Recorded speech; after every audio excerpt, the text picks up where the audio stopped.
Tuesday, and now includes the following counties in Texas: Denton and Grayson. Remember, a severe thunderstorm watch means that conditions are favorable for the development of severe weather, including large hail and damaging winds, and close to the wash area. While severe weather may not be imminent, persons should remain alert for rapidly changing weather conditions and listen for later statements and possible warnings. Stay tuned to NOAA Weather Radio, commercial radio and television outlets, or internet sources for the latest severe weather information.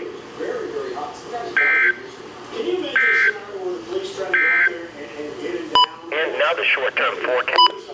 That's severe. If it's confrontational, I can't imagine going up there and trying to get it. I simply cannot imagine